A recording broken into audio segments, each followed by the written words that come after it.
What's up people, I'm 2.0 and today it's time we caught up on our weekly jump manga and we get our wooden swords ready because this is Gintama the movie.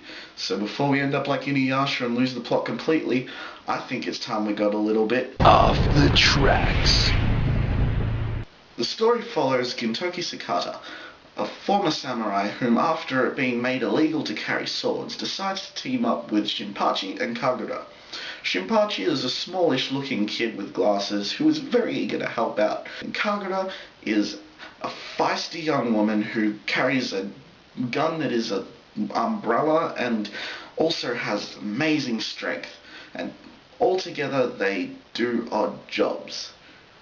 Now Shinpachi and Kagura take a job where they have to find a samurai called Katsura, who happens to be a friend and former comrade of Gintoki. But Gintoki has his own job to complete during this. He's been hired to find a cursed blade that is being wielded by a serial killer. But unfortunately I can't say any more because it'll spoil it for you and you should really check it out.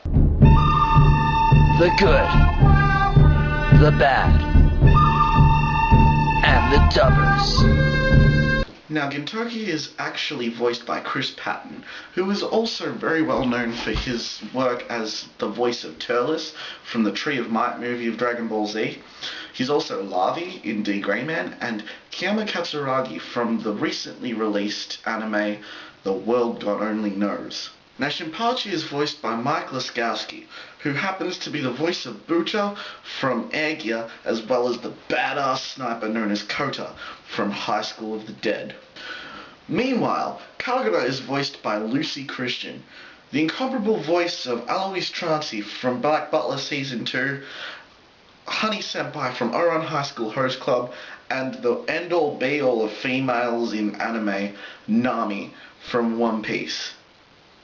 Now my final thoughts on the anime, it was very quirky but very slow paced, and for me there was some very good high points, very funny points in the show, but it was just not fast enough for me to get into it. Keep in mind, I haven't seen any of the series and this was my first time going into it. I went in blind.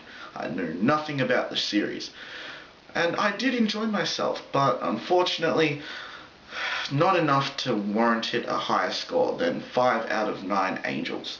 So I do recommend you checking it out, but it just didn't score high for me, and what can you do? I'm 2.0. I'll catch you guys on the flip side.